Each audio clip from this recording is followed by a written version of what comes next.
Hey, what's going on, everyone? This is Mitch. A good Saturday evening. Hopefully, you guys are having a great weekend. I tell you what, the weather has been phenomenal, at least for everybody in the entire eastern U.S. I'm talking about all the way up to the Great Lakes region. Certain areas have been hitting the 70s and 80s, the entire Ohio Valley, most of the mid Atlantic, parts of the Northeast, the Southeast, the Mid South, the Deep South, the South Central U.S. Nice weather today. Highs in the 80s. Some areas have hit 90 degrees. Just a phenomenal late spring, early summer type day out there in the weather world. So I hope you guys have been enjoying it. Really, in this video, we're going to discuss what we're seeing forward. I think I absolutely lied to you guys about a week ago when I said that we were going to enter a much slower period. This week has been pretty active. It just hasn't been as active for a more higher populated area. So, but it still has been, there's been severe weather. There's been the blizzard ongoing right now as I speak.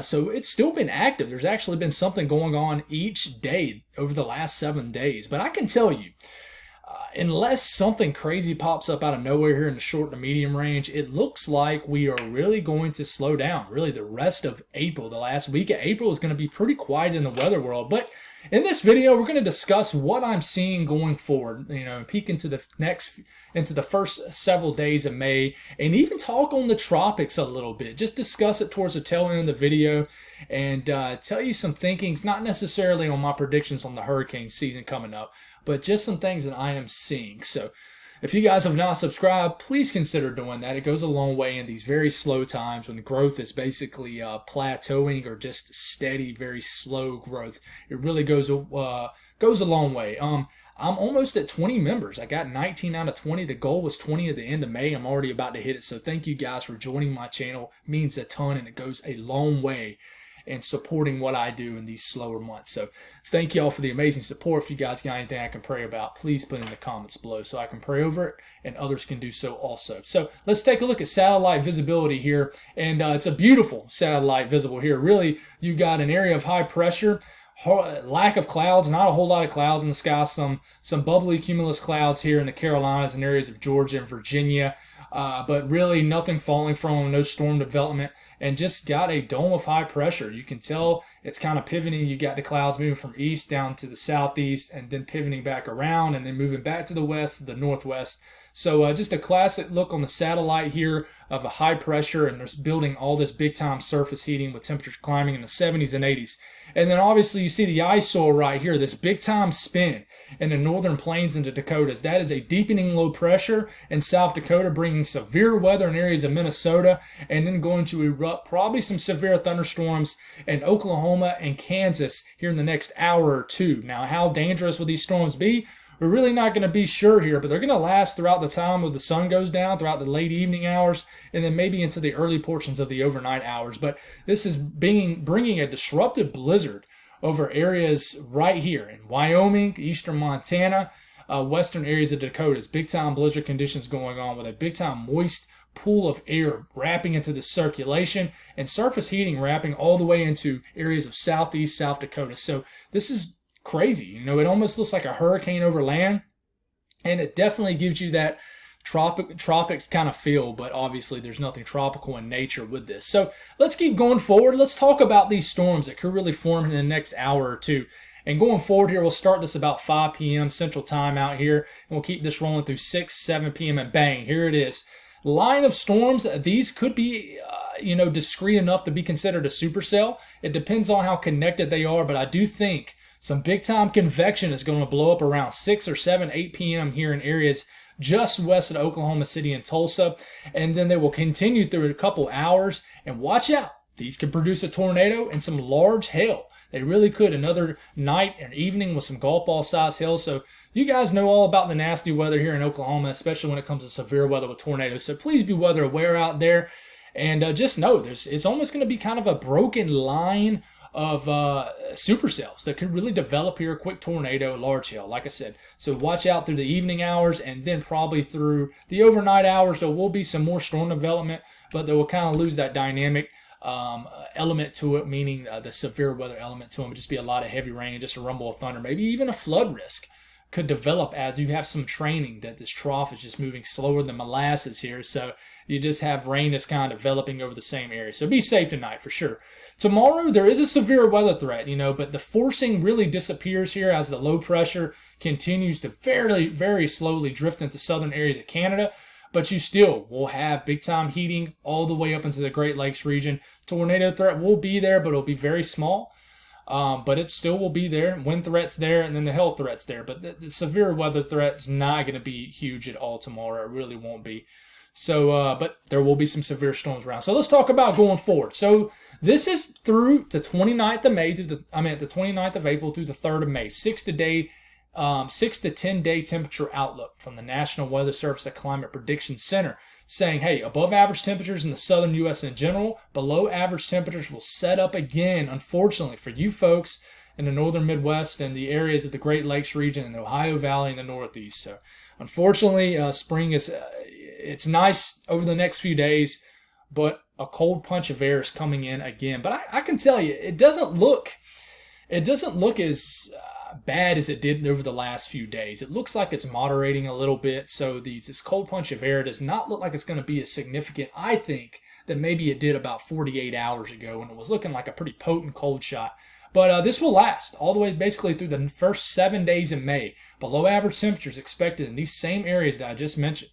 But it's going to be close. There's going to be a boundary set up here in the Mid-South somewhere where, you're going to be climbing into the 80s, maybe even 90. And then, into the Ohio Valley, you might be locked more so in the 50s and 60s. So I think it's going to be a chilly start to May for a larger portion than not of the lower 48. It seems like over the last 2 to 3 years, I know for a fact that at least the last 2 years in the eastern U.S., we have had a cool shot in May. In fact, it seems like the last two Cinco de Mayos, I can't say that word right for some reason, May 5th, seems like the last two of them have been cooler than average here, at least in the Carolinas. So we'll have to see if there's another cooler shot coming in. I know I'll be going to the beach the 5th through the 8th, so I'm really not rooting for this cool air. I'm really not at all. So we'll see what's going to happen going forward. So what you're looking at here is basically heights. And in general, what we see here is in the blues. Think of that as cold fronts or low pressure associated with cold fronts. And then the reds is ridging, which normally means warmer than average temperatures. So, this is for tomorrow morning, for example. We'll start off. You notice big time ridge over the eastern U.S., warmer than average temperatures. This will continue to dominate the pattern all the way through about Tuesday. And then I think some storms will have the chance to pop up here in the eastern U.S. for some folks. But I really don't see a big-time severe weather threat with it at all. In fact, I don't really see any real severe weather threat. Just some good old-fashioned spring storms, I think, will show up. And hopefully a lot of people see it, because I really think after this, we might enter a dry period for areas of the southeast and eastern U.S. in general in the south. But ridge builds over the middle of the country. This continues to kind of be there. But eventually, through late next week, the pattern becomes somewhat zonal, which that means that there's not much troughing, not much cold fronts, and there's not much ridging. Therefore, the temperatures kind of do a thing where it's cooler to the north, which it always is, and then it's warmer to the south. So basically, all the real deep cold air locks up to the north. And in general, the cold air is starting to moderate to the north in general as basically the northern stream continues to tick to the north. As you get more into the warmer months. But, I don't see any big-time heat dome setting up any kind of big-time heat ridge of high pressure setting up anytime in the near future. I don't see any big-time cold fronts. I just think there's going to be frequent waves of cooler air that kind of moves into this portion of the country that keeps the Midwest, the Ohio Valley, and the Northeast slightly colder than normal due to the fact that y'all have constant, weaker either an upper level low pulls through and gives y'all some nasty weather, just some rain showers and cooler temperatures, or either just an all-out weaker cold front that moves through. But you get into the first week of May, and then it looks like you have some troughing setting up here. Maybe some cooler than average temperatures really set up for the entire East Coast as we get into the first week of May. But going forward here, as far as any kind of big systems, I'll go on and move through this very quickly because I don't see anything. There's going to be some showers and storms for areas of the south and southeast, I think, getting into Monday and Tuesday, maybe even some Wednesday morning rain. After that, it gets kind of quiet. It gets dry. Low pressure tries to develop here. It might bring some showers and storms for certain areas, but You watch this little system, I think this might be the next bigger thing to talk about. It's kind of an upper level low that's pivoting from west to east. And it could bring some severe weather, bring some big time rains to maybe areas of the Great Lakes region. But it's over 160 hours out, so there's nothing set in stone with this. So it's hard to take it super serious.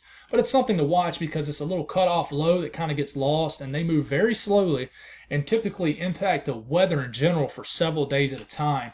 But it's just honestly just something to watch. It's not a forecast really. It isn't. But after that, you start to get 8 to 9 days out, and nothing is set in stone this far out. It really isn't. You can look at this all day, but But what I can see this far out is that you have the jet stream that really sets up way up to the north, and it looks like the entire country as a whole kind of becomes more average or slightly above average. As far as temperatures, I think it's going to be a warm start to your work week in the southeast and south, but you see some cold air way up here in the northern areas of the country that's really close to nearby. But I think on average, by the time we get to midweek, I think the entire lower 48 goes to more of a spring-type pattern with more spring-type temperatures and not any kind of big-time cold or any kind of big-time heat. Now, the Texas and Southern Plains will continue to be in the 70s and 80s, potentially 90s. But after that, maybe a big-time, maybe a ridge of high pressure develops in the middle of the country like I just showed you on the heights right here.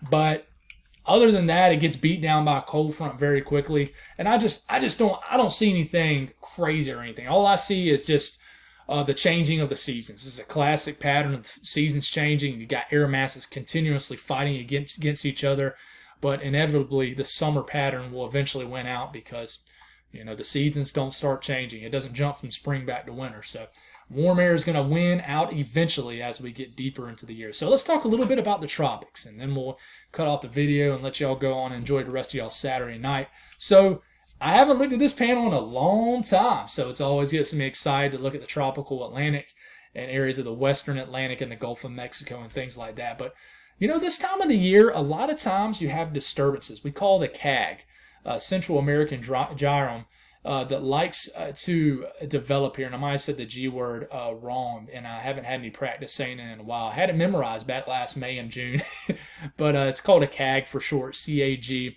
And basically, sometimes you get a lot of rain, showers, and storms in general that form here in Central America. And sometimes they like to drift over into the Western Atlantic. And when they do so, and they like to do it early in the tropical season, and early in the hurricane season. Typically, this is how hurricane season kind of starts before it shifts to other portions like the main development region, like way out in the tropical Atlantic. But in general, you start to look down here first. Does anything get developed down here? Well, you get 10, 11, 12, 13 days out.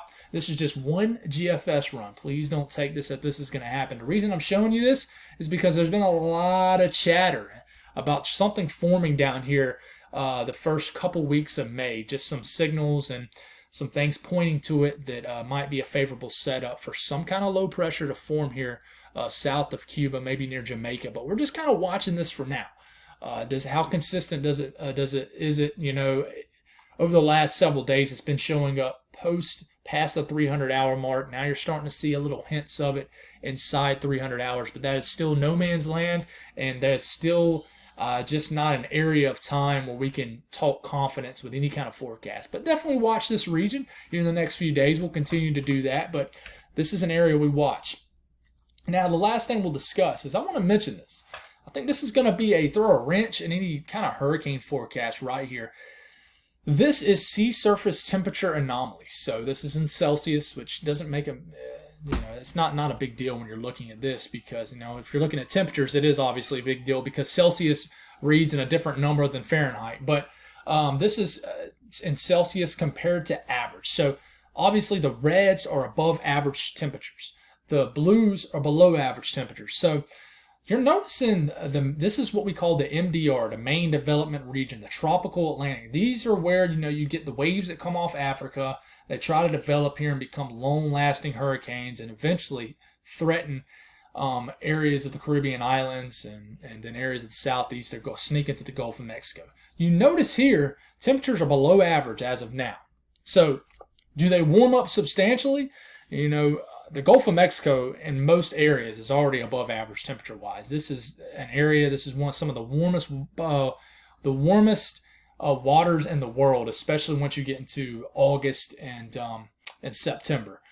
It certainly is. But right now, you're kind of watching this. How much does this warm? You're pulling for it not to warm if you want this to be a less active area for hurricane season and not be any threatening scenarios down the road. But this is a wrench right here. This is something we got to figure out.